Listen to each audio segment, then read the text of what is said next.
call the meeting to order. Terry Reynolds, would you do the invocation for us, please? And I pledge. ask you to stand and join me, please. And remain standing for the pledge. Let's give thanks. Father in heaven, we give you thanks. There's much we all have for which to give thanks. And as your council comes together to do the people's business here, we entrust ourselves all to you in doing what we should. We pray that you'd give great wisdom to this council beyond their abilities, that you'd bless them in their deliberations and decision making, that you'd bless the people as a result, for Christ's sake. Amen. Amen. Face the flag.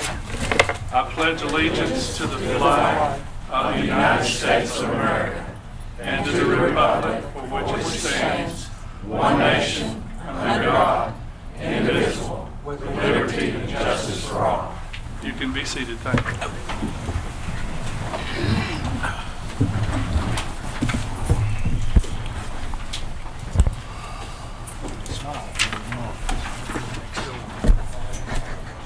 Next item on the agenda is the reading of the minutes of the previous council meeting. If all the councils had an opportunity to review those, is there a motion to approve?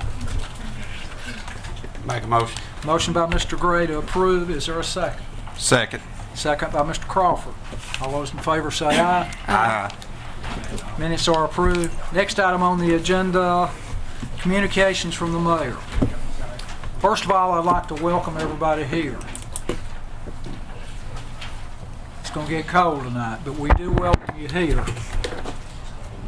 This is a city business meeting.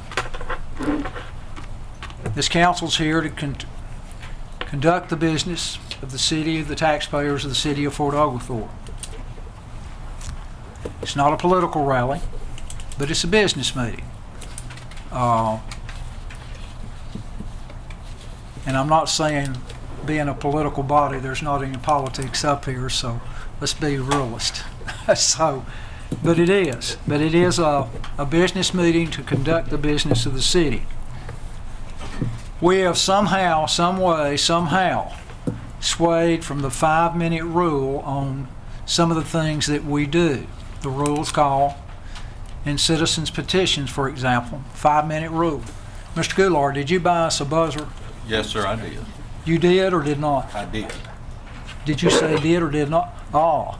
Am I going to be able to get that, or are you going to take care of the buzzer? Officially, the city attorney will be keeping track of the time. You get saddled with everything, don't you? Sometimes. But it's a pleasure. Oh, okay. And there are some good things that have happened around the city of Fort Oglethorpe. The ARC grant, the $3 million grant for the renovation of the old stretch of Highway 27 or Chickamauga Highway, that stretch of road from the north end of the park to the interchange of Battlefield Parkway, is coming on down to Pike. We will meet with GDOT and Cartersville on the 7th. We will meet with TPO in Chattanooga. I'll be there on the 4th. So it's all coming about. It's going to happen. In a couple of years from now, that stretch of road will look like nothing you've ever seen. And it's going to be a showplace. But that's some of the good things that's happening in the city of Fort Oglethorpe. Another thing, Cabela's is located, or in the process of, next to Costo on the top of the hill there that overlooks I-75. Anybody that's a sportsman, especially a bass fisherman, they get so excited they can't talk. My son was born fishing and never got over it. He loves those stores. Thanks to Catoosa County's Economic Development Authority and the hard work of Randall Peters and that group of people, and Larry Armour for the last year or so, has worked very hard to put this together. It's going to be a tremendous asset to the city of Fort Oglethorpe, to the sportsmen, especially to the bass fishermen. They're going to generate a lot of tax revenue for the taxpayers, and for every penny that we generate from a business means that you and I, the taxpayers of the city, the property owners, don't have to pay that tax. It takes X number of dollars to run government, The money's have got to come from somewhere. And to be honest, I'd much rather have a guy that's a bass fisherman pay it on buying a bass boat than me pay it on my tax bill on December 20th. So that's a couple of good things. Tomorrow night at Chick-fil-A between 5 and 8, there will be a fundraiser for Johnny Smith's wife. June has cancer. Everybody be sure and go to Chick-fil-A. It's for a great cause. June's a special lady, even if she did marry Johnny. She's a very special lady. I agree. And so go down, and not only that, but the food at Chick-fil-A, it's unbelievable. My wife likes Chick-fil-A about like my son likes fishing. So the food is fantastic. Tonight, on one of the issues that we have on the agenda is to choose a mayor pro tem, which the charter says we shall do. We as elected officials took an oath. First oath I took was in this office, was on November 3rd, 2010.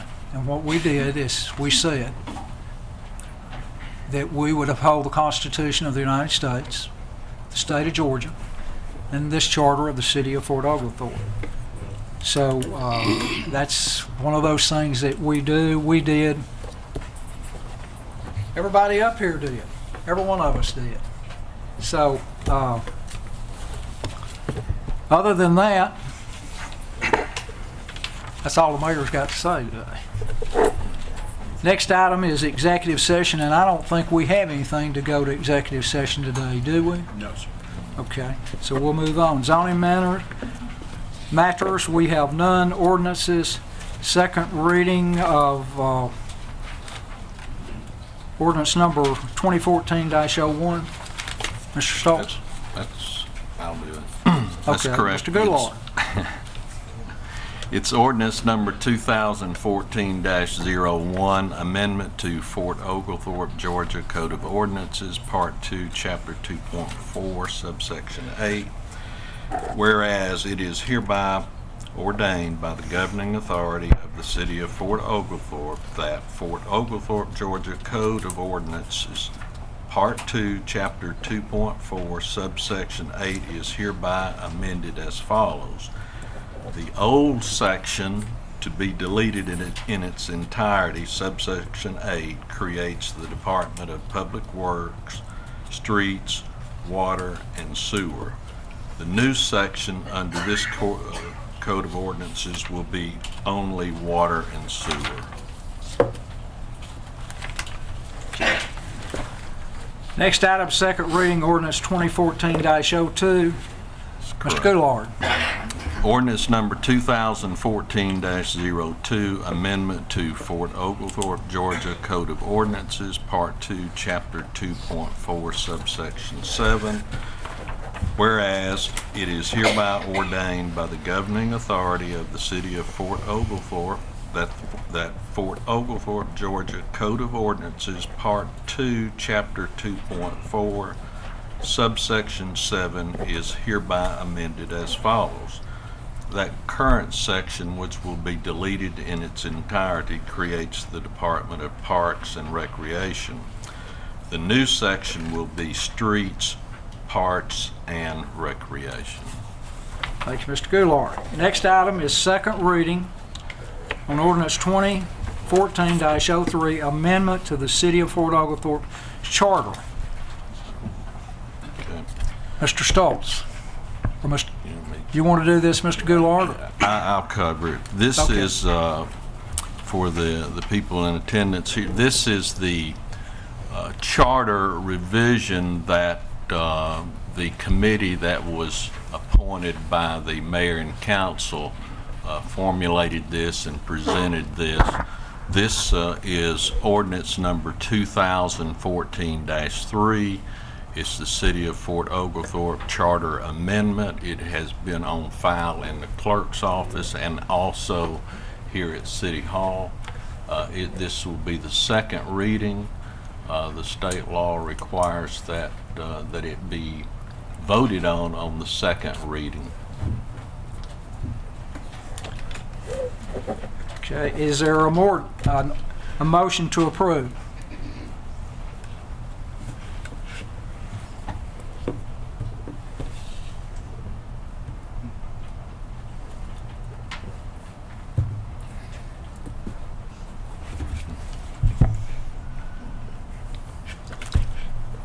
Is there a motion to approve?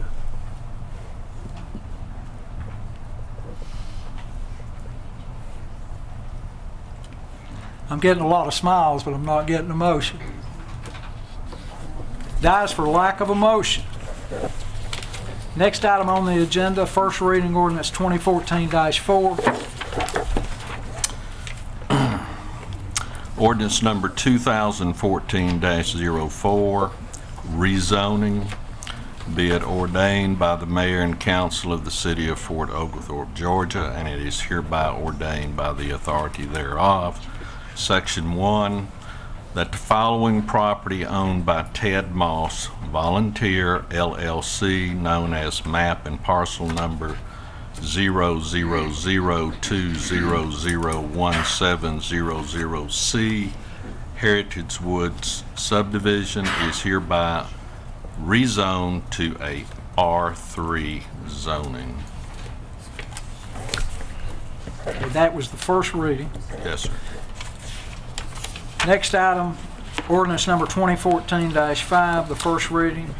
Ordinance number 2014-05, subdivide, be it ordained by the mayor and council of the city of Fort Oglethorpe, Georgia, and it is hereby ordained by the authority thereof. Section 1, that the following property owned by Ted Moss, Volunteer, LLC, known as map and parcel number 00020017000C, Heritage Woods subdivision, be subdivided into 57 lots. Thank you, Mr. Goulart. Next item under ordinances, first reading ordinance 2014-6. Mr. Goulart. This is ordinance number 2014-06, and it's an amendment to the Fort Oglethorpe zoning ordinance and amendments thereto. Whereas Article 17, C2 General Commercial District is hereby amended as follows. This deals with Section 17.7 on minimum non-impervious areas.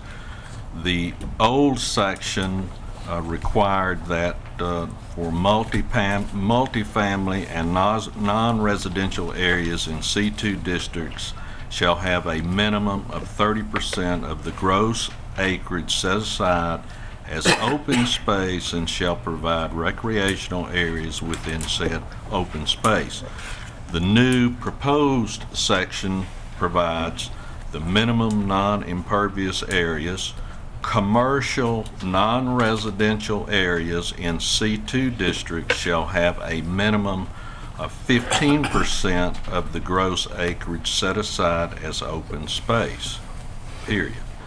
Multifamily areas in C2 districts shall have a minimum of 30% of the gross acreage set aside as open space and shall provide recreational areas within said open space. Thank you, Mr. Goulart. Next item, resolutions. We have none. Under unfinished business, we spoke briefly about a mayor pro tem. This council needs a mayor pro tem in case the sky falls and hits me in the head. We got to have somebody preside over the meeting and carry on the duties of the mayor. Is there a motion? Make a motion to nominate Councilman Crawford. Is there a second?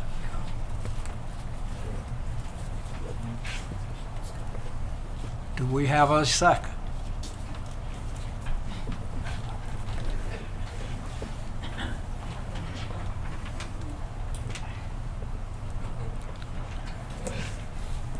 Well, it looks like that one's going to die for lack of a second. Next item on the agenda. Approve the purchase of a cannon. And this cannon would be for the interchange of Highway 27 and Battlefield Parkway, or Chickamauga Avenue, that where the sign is welcoming you to the city, in the 21 acres. That is a line item in the budget. There's about $7,000 that's a line item in the 2014 budget. Is there a motion to approve the purchase of that cannon?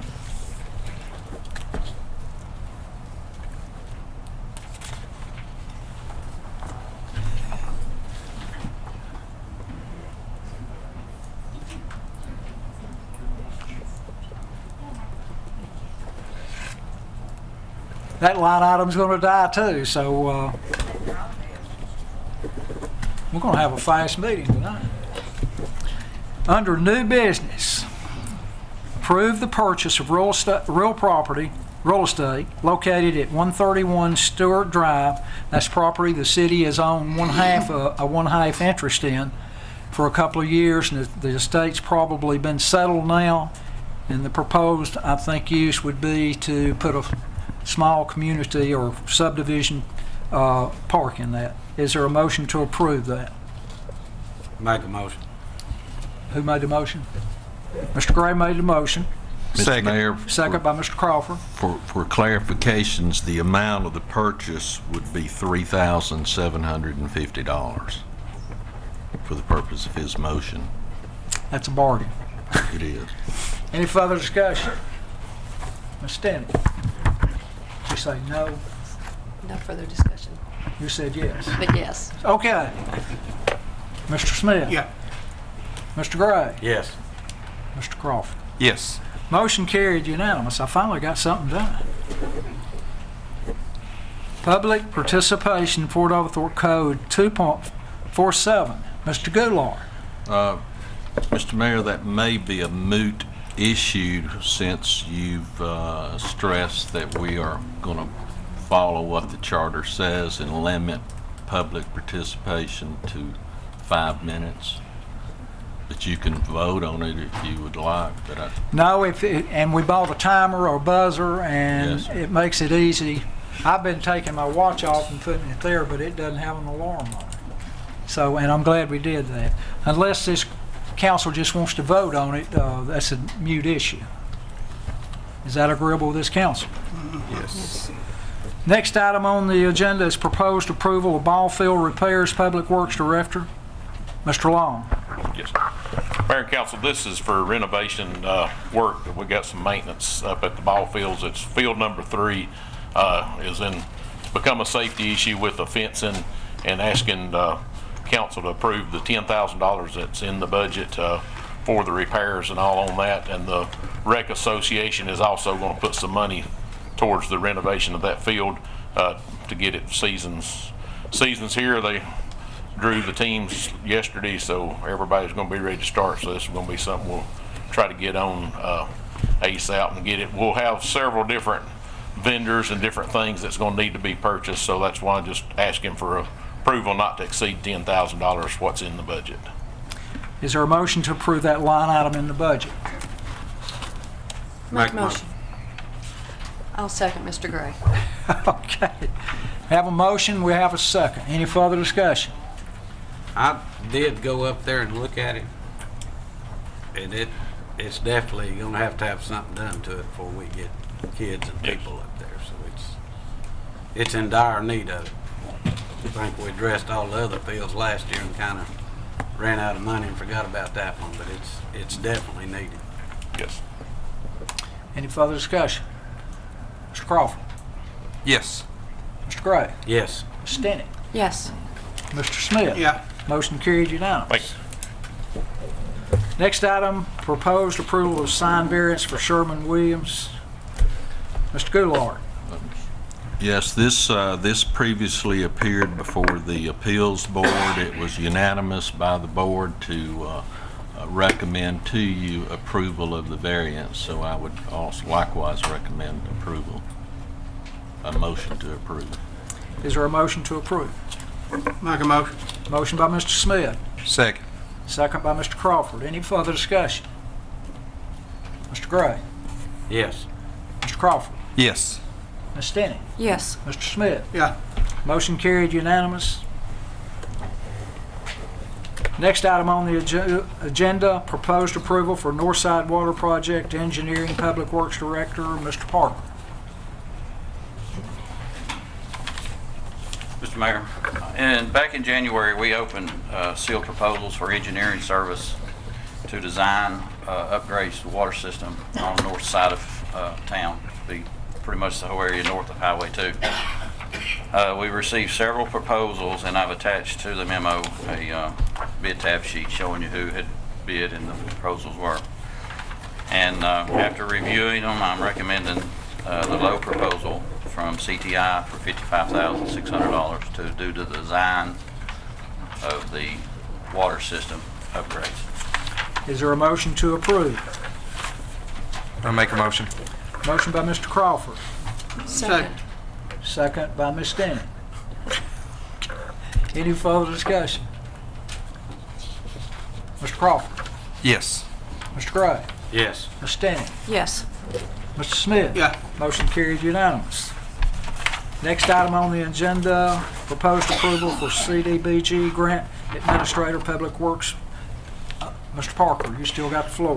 Okay, at the last meeting, we had asked for approval from council to apply for the CDBG grant, and since that was granted, we are asking for authorization to contract with Dave Ronigan, who's performed grant administration for our previous CDBGs as well as Catoosa counties. And the fee for Mr. Ronigan would be $28,500. Now, there will be some preliminary work, but if we don't get the grant, then the complete fee wouldn't have to be paid. Is there a motion to approve? Make a motion. Motion by Mr. Gray. Do we have a second? Second. Second by Mr. Smith. Any further discussion? Mr. Gray? Yes. Mr. Crawford? Yes. Ms. Stenney? Yes. Mr. Smith? Yeah. Motion carried unanimous. Next item, approval of CDBG Grant Engineering Public Utilities. Mr. Parker, you still got the floor. Okay. We also will have to do engineering for the CDBG grant since it's a sewer project. And we had got pricing quotes from Arcadis engineers as well as CTI engineers. We've talked that over with Mr. Goulart. We put the paperwork in your packages for you all to review. The proposals are close. They are pretty much equal. CTI has stated that they would do the preliminary engineering report at no fee, and from what I can see from Arcadis's proposal, the fee would be $5,000. There are representatives of both firms here this evening if you have questions for them. Is there a motion to approve?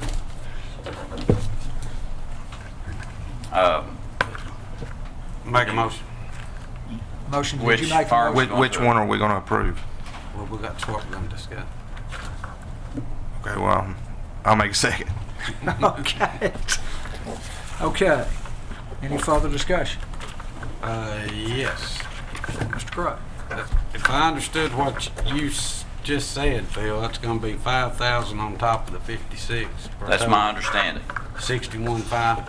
That's the way I see this, yes. And Mr. Hymas here can clarify. The CTI proposal was 44. I don't know how much paperwork on CTI. I don't know where it went. 48. 48. Is that, you want to come up, Mr. Hyman?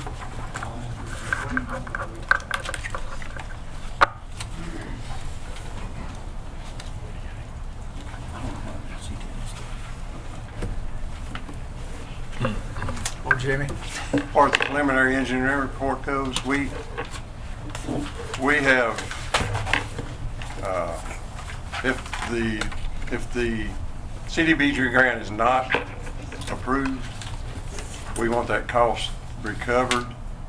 But there is some work involved in the preliminary engineering report that we did for mineral. We also know what's involved with the report for Redbud.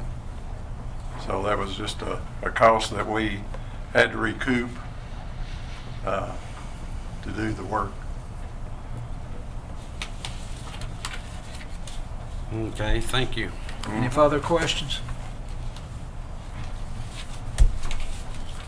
Any further discussion? Mr. Smith? Yes. We still got to We haven't determine which one we're decided going to vote which on. one yet, Do Mr. what?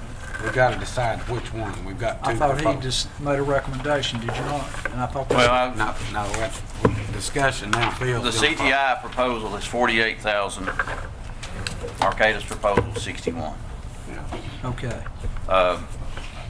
The preliminary engine report from Arcadis is $5,000. CTI has stated in their proposal that the preliminary engineering report would be at no charge. They would perform the PER, and then if we didn't get the grant, there would be no further engineering. All right. Is there a motion to approve to vote for? I'll make a motion to go with CTI. Motion by CTI, by Second. Mr. Crawford. Second, sir. Second by Ms. Stinney. Any further discussion? Mr. Gray? Yes.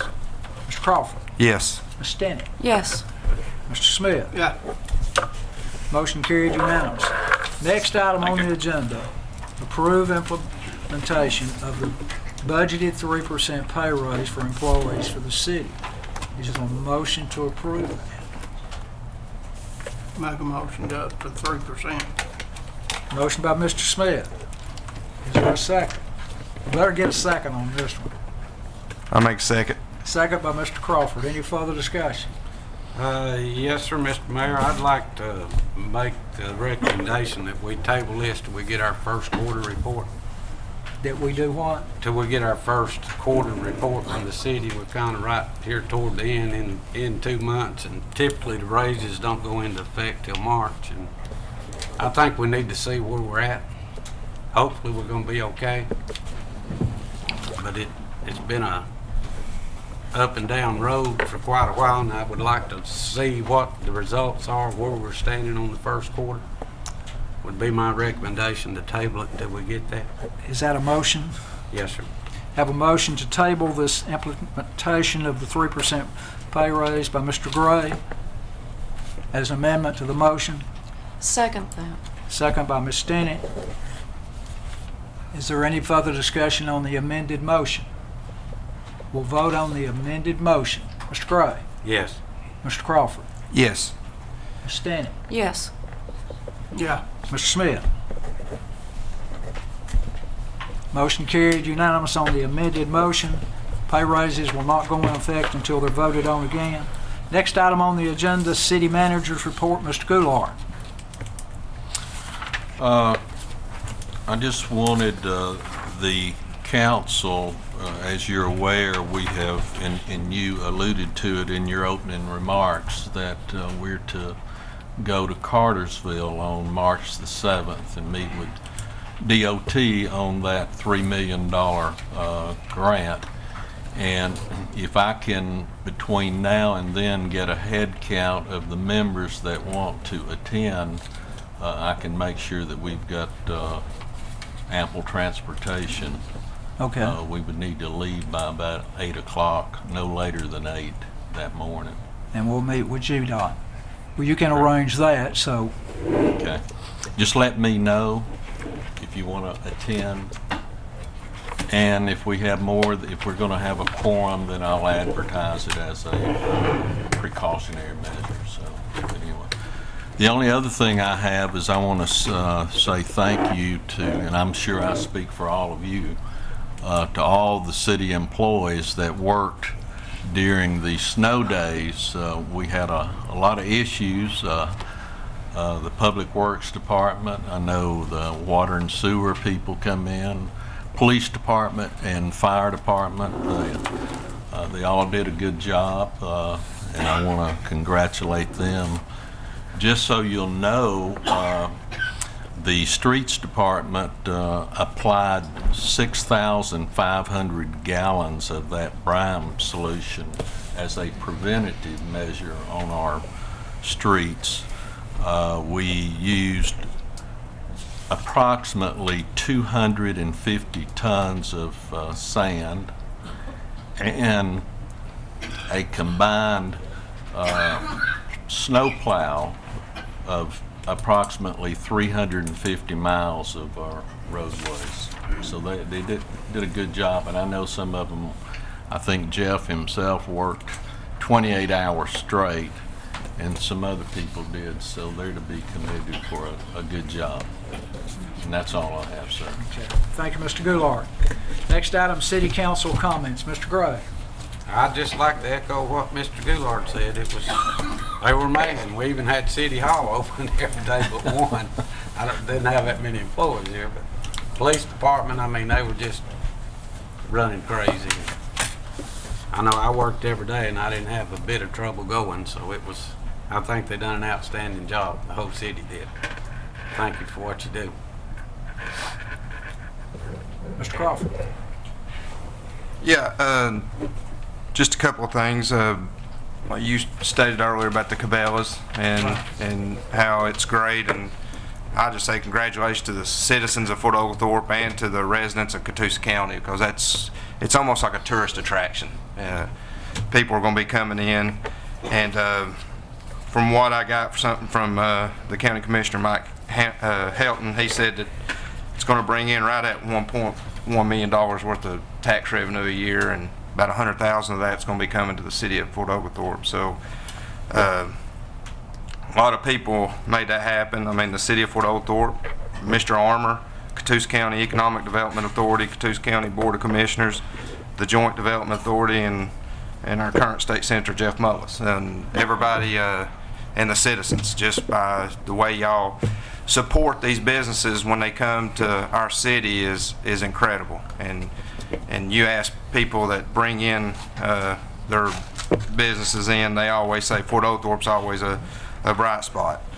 And also, there's another thing we had on the cannon tonight. Right. I know Mr. Parrish is back here, and what he does, it's a beautiful cannon what he does, and but I'd like to see us, instead of make a focal point, and I talked it over with the tourism, Miss Jerry Depkin and different people, Miss Chris McKeever, and somehow, and I've got a sample of making a fundraiser out of it or something like that. It was selling bricks, $50 a brick, let the people involved, because you're right, and I'm not so sure where the placement of it, but where we can come and people, in memorial of their loved ones or something like that, they're going to come to that place more than just, if it's just sitting up there, we might get 2 or 3, but you're going to get the local people involved and stuff like that, so that's an ideal that I'd like to toss around, maybe set up a committee and maybe do some fundraiser like that and find a good spot and let's have a focal point. Fort Oglethorpe needs a focal point, and that's just another item, but that's it. Anything further? Nope. Ms. Stanton. Yes, actually so. The following letter will become a permanent fixture in the following employees' files. Dated February 18. Citizens of Fort Oglethorpe. It is with great pride that we offer the thanks of the city to the below-listed individuals for their great efforts during a time of public strife. Fort Oglethorpe Police Chief David Eubanks organized his officers who worked during extreme weather and safety dilemmas to protect citizens who were caught out in the sudden ice and snowstorm. Phil Parker, Director of Utilities, kept his staff at ready to handle water and sewer issues the storm caused. Ron Goulart, City Manager, kept City Hall operational, making sure key individuals were in place and available for any emergency. Jeff Long, the Director of Public Works, had his staff ready to go in an instant, preparing the city streets, removing snow and ice, and keeping not only the main streets, but most of the secondary streets as well, free from winter hazards. He himself worked 28 straight hours. The aforementioned individuals have once again shown their leadership and dedication to the city of Fort Oglethorpe and its residents. We are fortunate to have them and their staffs always ready and willing to demonstrate their dedication to the city and those who reside herein, serving humbly in the line of duty. Thank you. Signed, Council and Mayor. Also,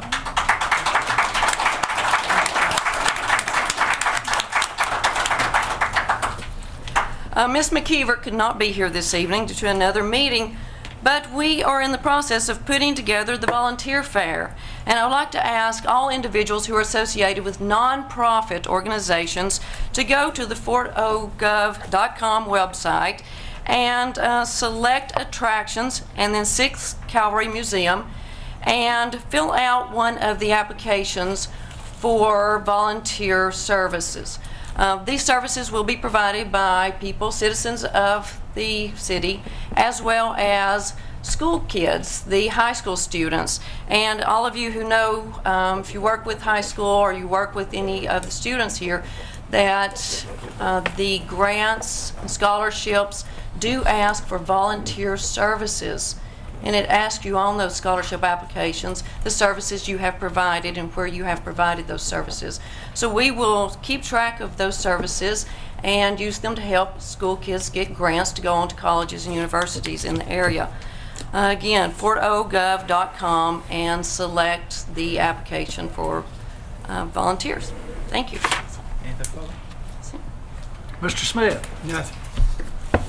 you didn't have nothing? No, for a change. Okay. Next item, citizens petitions and requests. And we got a timer down here, do we not, Mr. Goulart? We do, sir. And you're going to keep up with this timer, is that correct? Or is City attorney will. Mr. Stoltz says. Yes, sir. Arlene Walker, you will be first. And we're going to do some of, a lot of the people that, we got 5 folks on the agenda tonight under citizens petitions.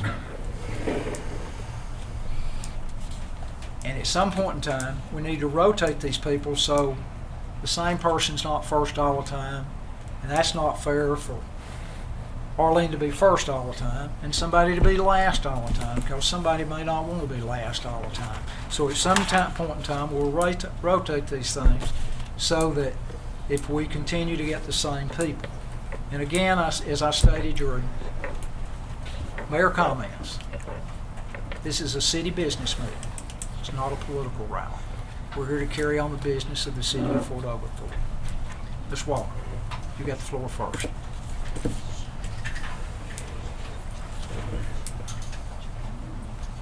The things that she will talk about tonight are city ordinances, employee ordinances, and council questions.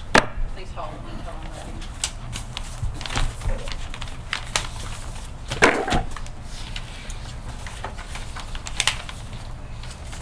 Before the timer is set, do I get 5 minutes for each item? Do what? Before the timer is set, do I get 5 minutes per each item because one is representing the citizens for Fort O? You will be given 5 minutes.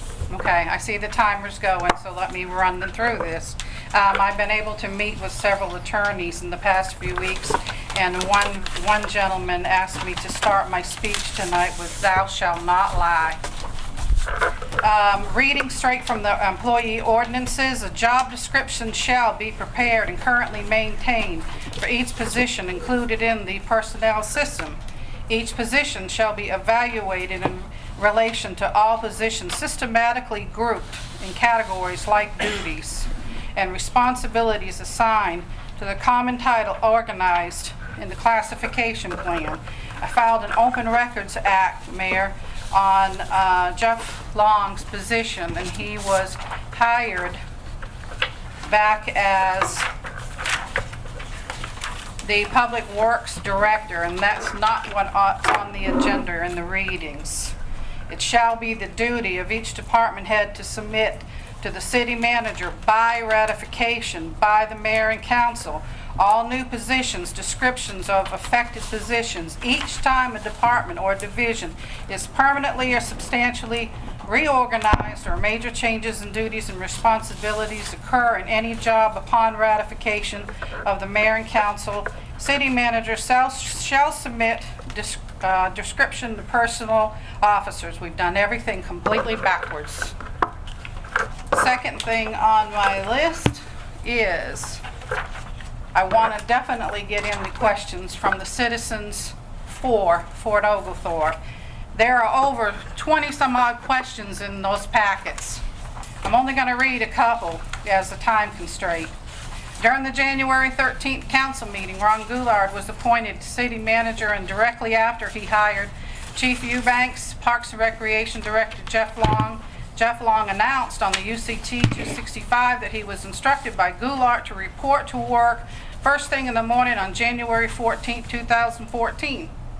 In the employee ordinances, it says a background check must be performed, physical exam must be performed, drug screening must be performed, motor vehicle report with a satisfactory report received from the Department of Motor Vehicles, all prior to hiring. Were all the mentioned above gentlemen, Mr. Ron Goulart, Chief Eubanks, and Jeff Long, were all these performances received by the mayor and city council satisfactorily overnight? Have a question from another citizen. The lawsuits that Jeff Long and Chief Eubanks have filed against the city of Fort Oglethorpe, have they been completely settled prior to the beginning of their workday, January 14, 2014? Are you asking the question? I'm asking you, Mayor, and the council. They have not been resolved as of this date. If they have, no, they have not been. We've hired people back with an active lawsuit against the city. Well, the answer is yes. I mean, Okay. that's common knowledge. All right. And has every council person taken an oath to uphold the charter? I do solemnly affirm that I will faithfully perform the duties of councilperson for this city, and that I will support and defend the charter thereof. Is it the intent of our council to throw away our charter and give control to our Senate? That is a question. That is a we each took an oath. Everybody on this council. I took the oath when I raised my right hand. Okay. So, And what do you think that the city would greatly benefit from a human resource risk management director? In front of you, a packet for you, is 3 cases against open records violations, with more to come. But we wanted to do 3 for now. you said there's violations of open Yes, record? sir. There are violations. There's 3 in there. There's more to come. But we just wanted to give you those packets right now. All the information and proof thereof are in those packets, and there's one for each of you.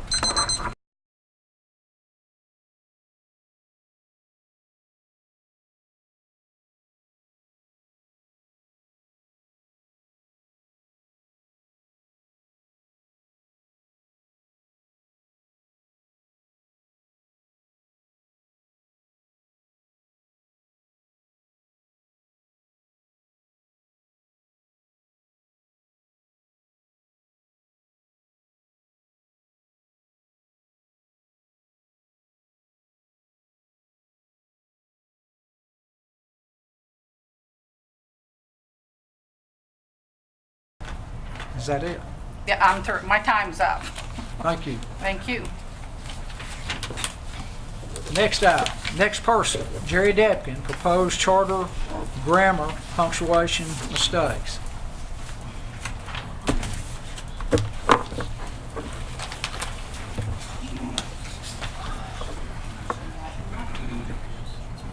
Jerry Depkin, Eaton Circle.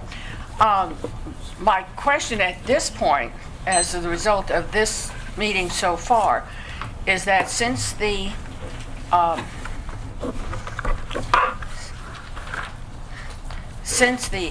question dealing with the charter review, the charter presented by the mayor's committee.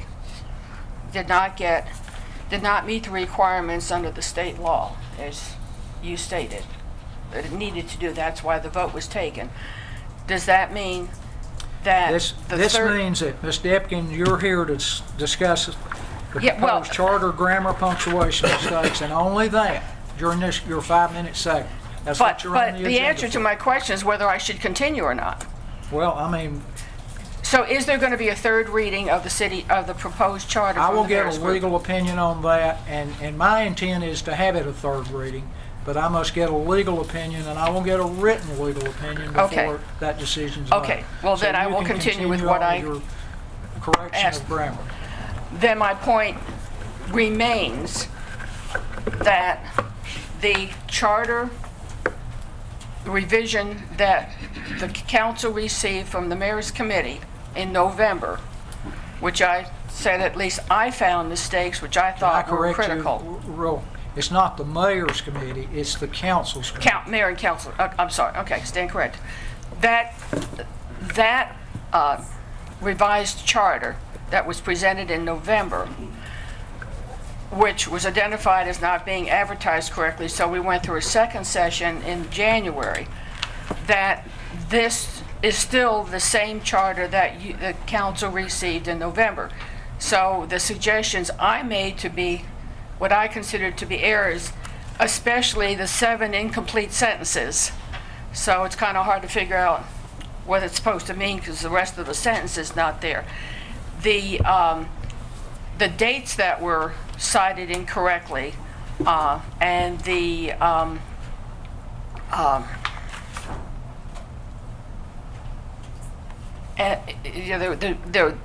I'm sorry, I'm fighting a cold and a sore throat on top of it.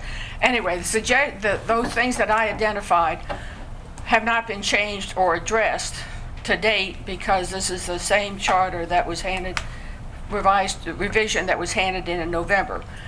My point still is that if there are grammatical mistakes, if there are misspellings, if references to sections are not the correct numbers, if dates are incorrect, what I learned when you pass a law is when you pass a law, in which case this is an ordinance, a city law, that's it. If this is what you approve, this is it. Now, if somebody's going to come in afterwards, a secretary or some other person, and change the wording, put in punctuation, then this is not what the city approved.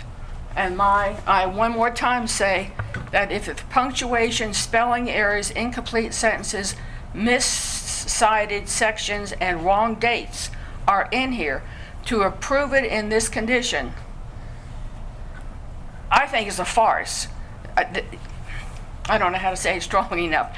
It is that any legal paper, if you were to sign a contract, you sure would want to make sure that the dates were right, the punctuation right. If something is incorrect in here, in terms of the simple things like punctuation and incomplete sentences, and someone then acts on it, and then you come back as a city council and say, you did wrong, and that person says, that's what it says here. And you say, well, we meant something else, but the commas weren't there.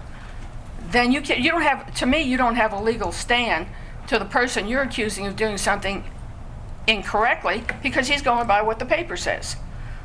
So my point, one more time, since this was not corrected or even looked at, no one asked to see my copy between when you made the announcement in December and the voting was taking place. So between that and January, it wasn't addressed.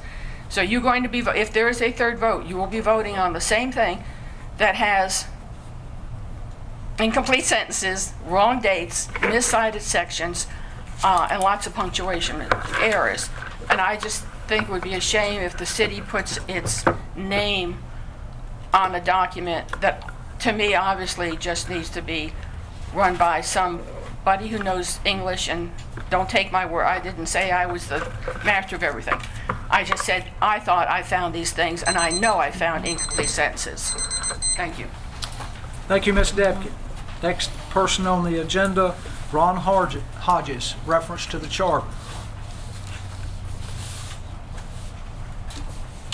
I I need more than 5 minutes, but I'll try very fast to get it done.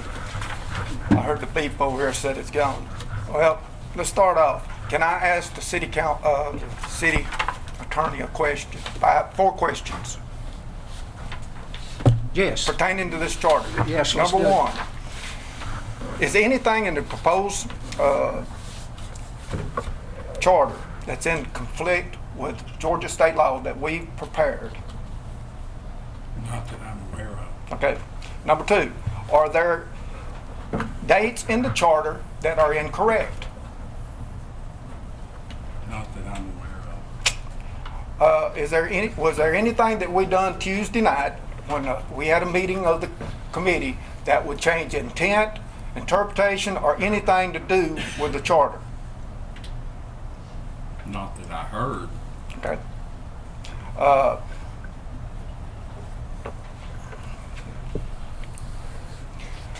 Last, should both charters be held to the same standard? You can't hold both legally. You can't hold both charters to the same standard. But I'm talking about the makeup. Well, again, it was developed by 2 different groups of people. Both of them have errors in them. Okay. And I mean, All right. what do you do? We had a meeting, I had a meeting with Ms. Dempton about, Jerry, about this.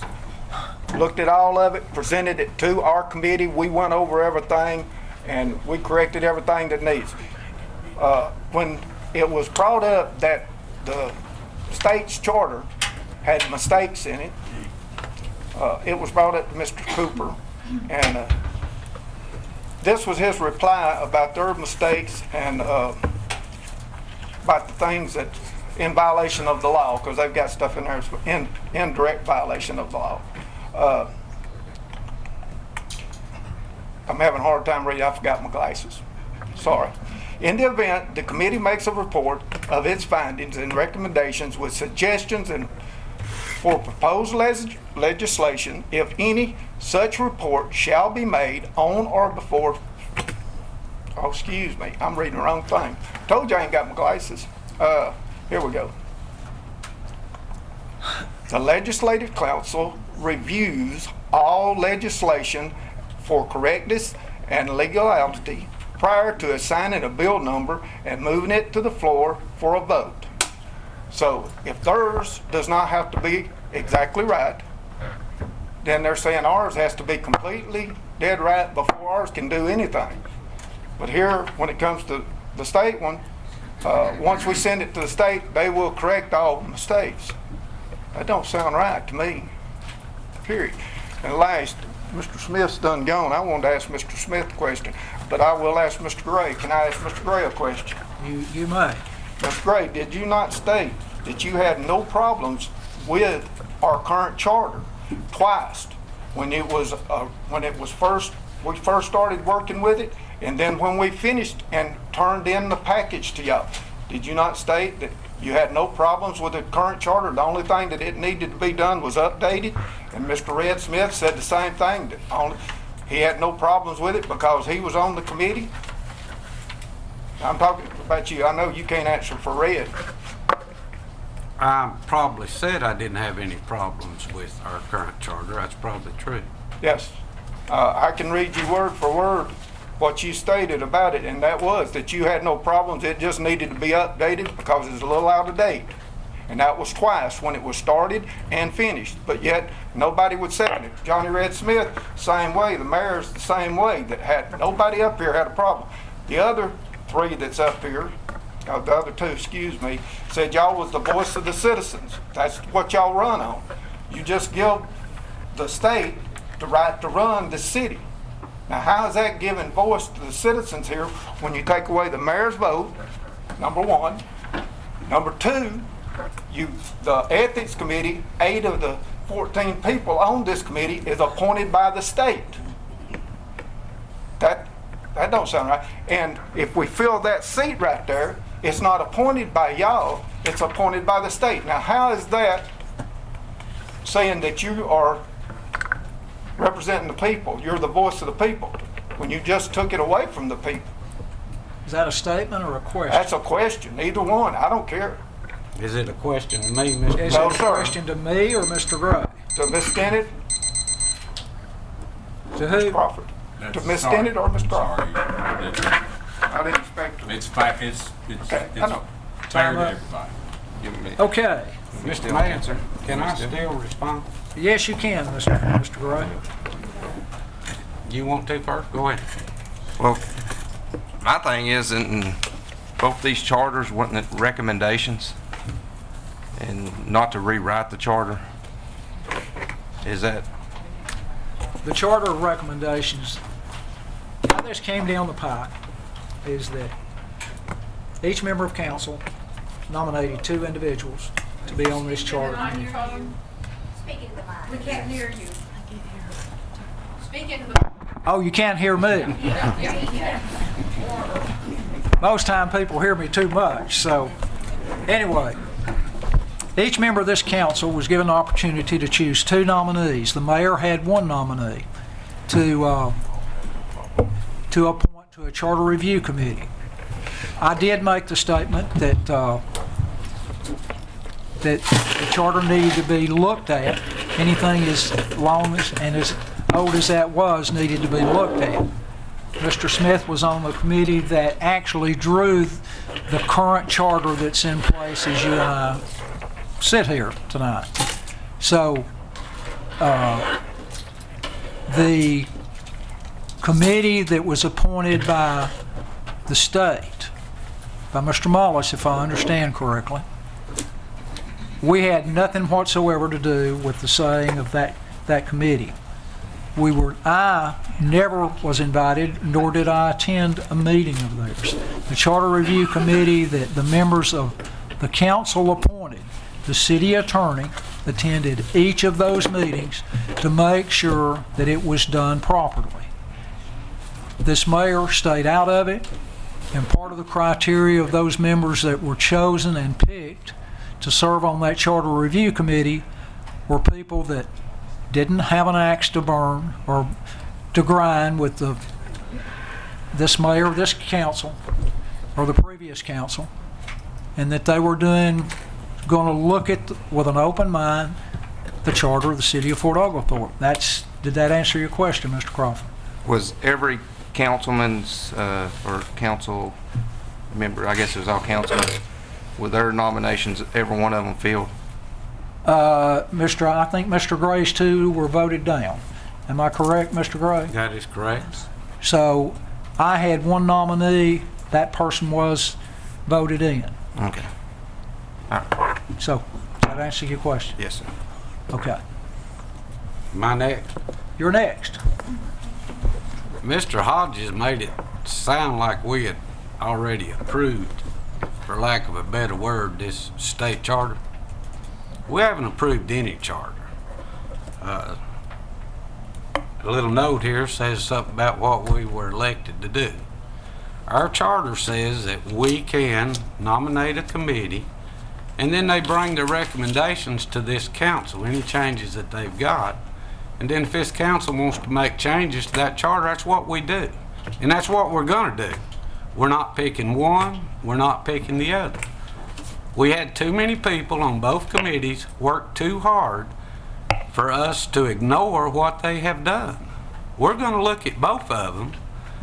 We're going to get together as a council. I mean, we've got 2 new ones that hadn't even been in here 2 months yet, folks. And the existing charter has gotten us by since what, Brad? 96? Something like that, yeah. So I think we can continue to do business with our existing charter. And we're in the process of looking at both of them now. Mr. Stoltz said both of them have some errors in them. We're not looking for the errors.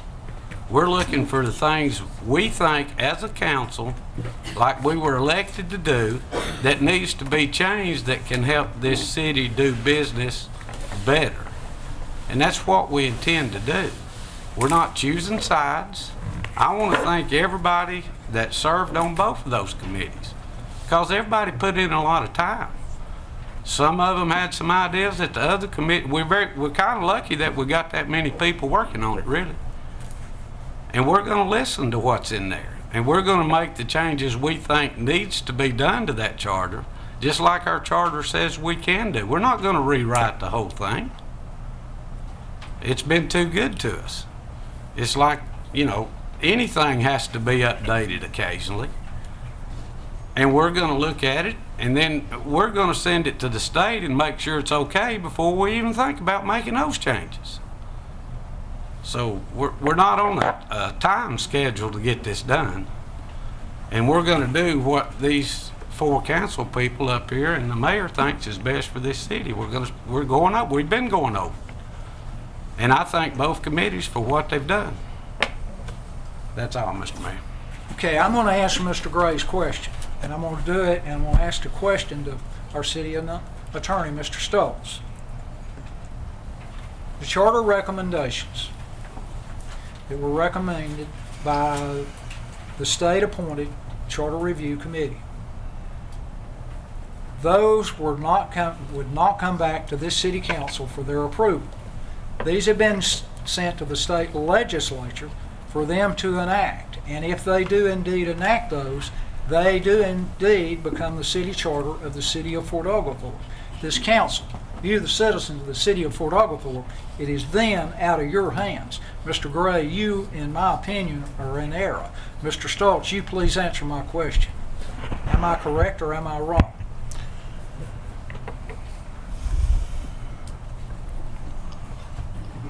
You're right in a sense and you're wrong in a sense. Okay? Tell me the wrong and tell me the right. The legislature does not have to follow any recommendation. They can write their own city charter for the city of Fort Oglethorpe.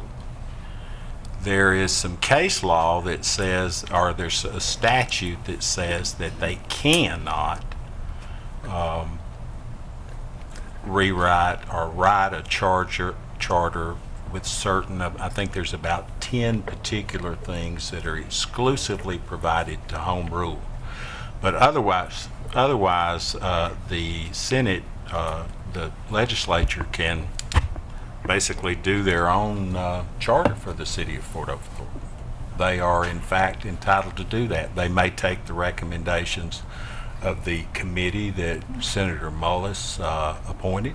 They may take the recommendations of the council's charter review.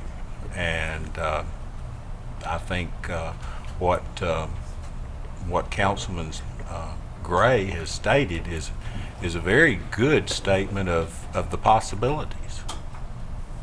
So that's a yes and a no. All right, well now let me ask you another question. If the state legislature votes on the recommendations that are before them as you and I, as we're all here, and they pass those, and the governor signs it, then that becomes law in itself. Am I correct? That becomes a city charter of the city of Fort Oglethorpe. Yes, but the council, if... No, I don't want a but. I want yes, All right. if they signs it. Yes, but if in fact the legislature oversteps its bounds, the city has a right to challenge them. But it will be only changed in the event this council hires an attorney and goes to court and challenges the state legislature's decision. Am I correct? That's correct. Okay. So it's legal until challenged in court and overturned. It's like a person that files an appeal. He's still out of office until his appeal overturns the decision that's made. Am I correct in that? Well, you can get what you call a supersedious, which basically puts it on hold until the court decides something. What's the likelihood of that percentages?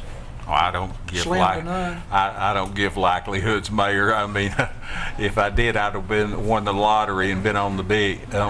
Unless we challenge the decision of the state legislature in a court of law, it becomes in itself law. It becomes a city charter. Am I correct? The legislature passes laws. That's correct.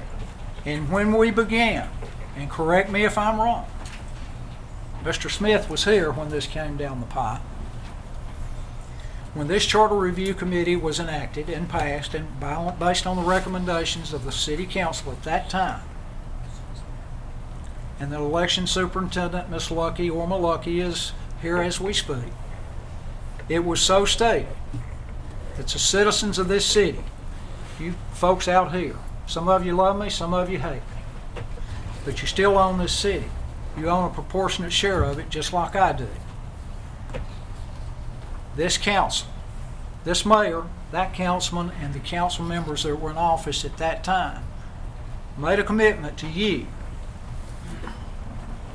that when those recommendations came down the pipe, that you, the citizens, would be allowed to vote on those changes, which were minimal changes, but you would be given the opportunity to vote and say, yes, you do, or no, you don't. Am I correct, Mr. Smith? Well, I can tell you how we set it up. Did we not say they would vote on it? Well, there was an objection by some of the council at that time. One or many? I don't remember. There was some objection to the way that it was written. We had an old charter that regulated speed of the animals, wagons.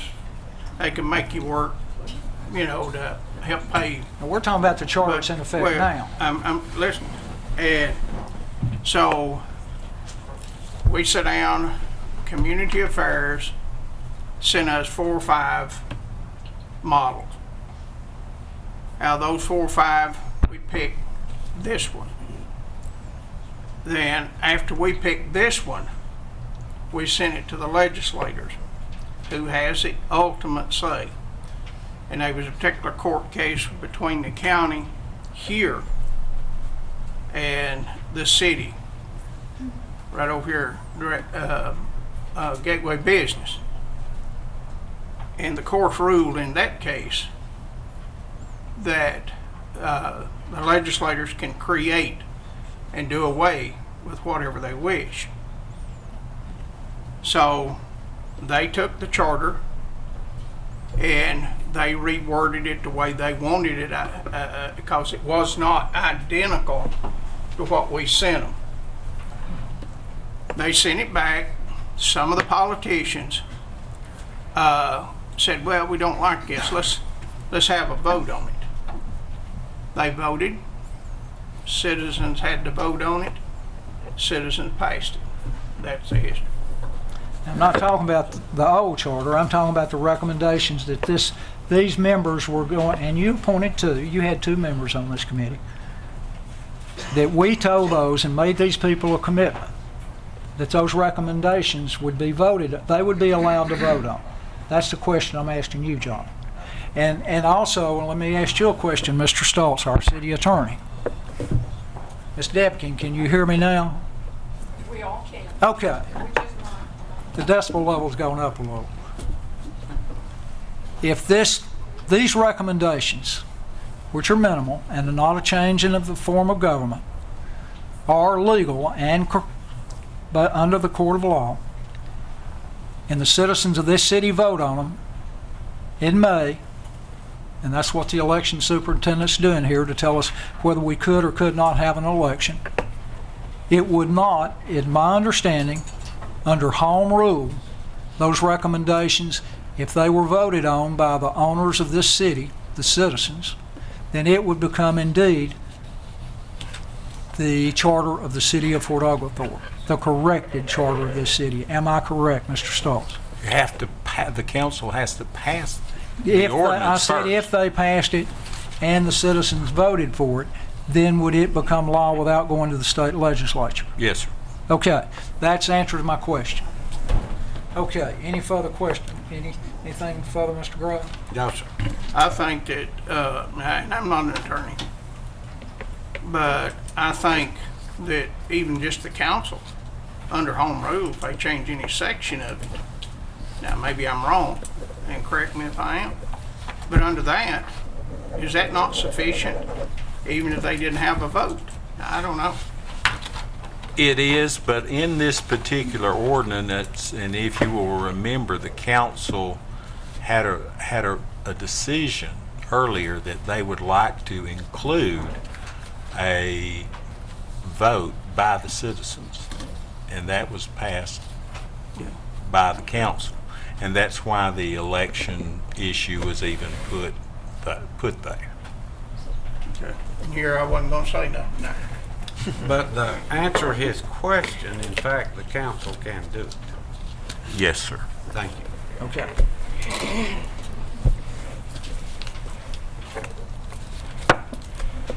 Mr. Reed, is Mr. Reed here?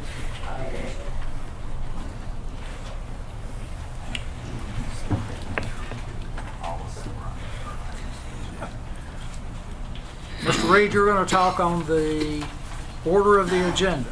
That's right. Well, and the first item I've got on here is a result of the last meeting. And my recommendation, go ahead. My recommendation on the agenda is to move the executive session to the end of the meeting instead of the beginning. I left after 45 minutes, y'all were still in executive session, and I understand from those who are here, the meeting didn't get over to almost 9 o'clock. And I realize there's times you got to have executive session, discuss personnel, litigation. Tonight you didn't have any, so, but if it moved to the end, it would be in consideration of the people that are attending as well as the mayor and councilman. That's my recommendation.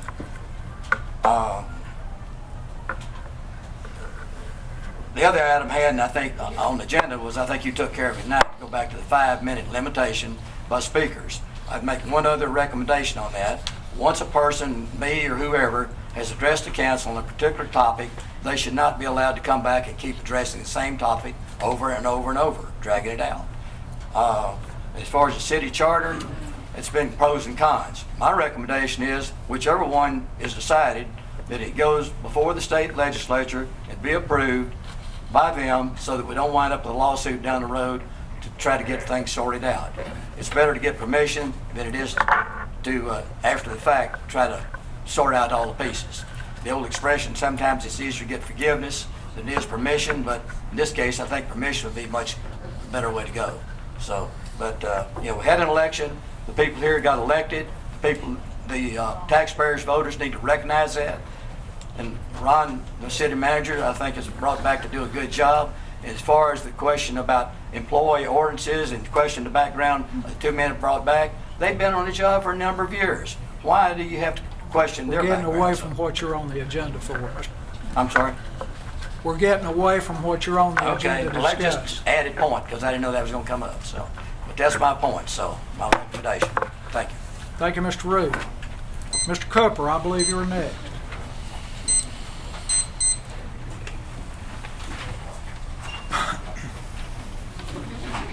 Mr. Cooper is going to talk about our city charter.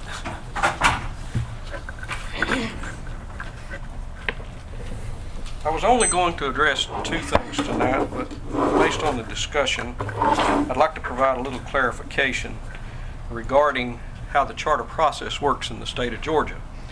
The General Assembly in 1949 granted the city of Fort Oglethorpe permission to exist as a city through a document that became the Constitution of this city called a charter. It is issued by the General Assembly and only comes from their authority. The process of referendum, I think, confuses the issue. If you look in the general laws of Georgia, a referendum on any charter is only applicable when that charter amendment is issued from a petition by a group of citizens. At that point, the general laws of Georgia says that they have the ability to present that to the council and ask for a referendum vote from the citizens. That's the only time under the current general law of Georgia that a referendum is allowed or recognized. And the General Assembly makes it exceptionally clear that a referendum is a moot point once an action has been taken by the General Assembly as far as the charter is concerned. Now, let me get to the two things that I came to address. One, I want to provide a correction regarding a charter statement that was made at the January 27th council meeting made during the citizens' comments portion of the meeting. The statement was made that the legislative charter, referred to as Senator Mullis's charter, had failed on a second reading on the floor of the General Assembly on January the 14th, 2014. I have copies of both the House calendar as well as the Senate calendar for January the 14th. There is no action on the Senate calendar, nor was there any action taken on the floor of the Senate in the General Assembly on January the 14th, 2014, regarding a second reading that failed the test, and therefore that charter died on the floor. That statement is incorrect and inaccurate. The only thing that was discussed in the Senate on Tuesday was House Bill 310 that involved elections and ethics and some other things. The city of Fort Oglethorpe charter was not spoken about on that day on the Senate floor. And I would encourage this council, and therefore if you look at it from that perspective, it couldn't have failed because it was never discussed in the first place. So I would encourage this council that when statements are made that involve the city of Fort Oglethorpe government, that has the potential to mislead its citizens, that you require some measure of validation. If I come to this chamber and I make statements such as I have tonight, I should provide you with a validation. I shouldn't leave you with questions in your mind of whether or not my statements are accurate and correct. And secondly, I'll finish with this. I want to let you know the real status of the Legislative Charter Review Committee charter by reading you a message that was sent from Senator Mullis this morning, and I'll quote it. It is being prepared by Legislative Council. They have several new counselors this session, and they have been struggling to keep up. They have been running way behind. As soon as it is ready, I will have it for review before Representative Weldon or I present it officially. It is the intent that that revision recommendation that is now in the hands of the Legislative Council of the General Assembly of Georgia, which is the legal arm. The Legislative Council takes all actions, all bills, any proposed legislation that's generated during the General Assembly's session, that it be reviewed for completeness, accuracy, legality, and assembled in a form that will then be assigned a bill either to be put forth in the House of Representatives or put forth in the Senate. Currently, that Legislative Council has our recommendations, and I would remind us all, the two resolutions that were put forth both in the House and the Senate as a result of the actions that occurred on March the 22nd that prompted a lot of citizen discomfort in this city, that those two resolutions created the Legislative Charter Review Committee and set forth a job description for this committee to look at those conditions, determine what needed to be done, and submit recommendations. Thank you, Mr. Cooper. Thank you. Anything further, Mr. Cooper? Thank you. Next item on the agenda is adjournment. Is there a motion to adjourn? Make a motion. Motion by Mr. Smith to adjourn. Second. All those in favor say aye. Aye. This council is adjourned.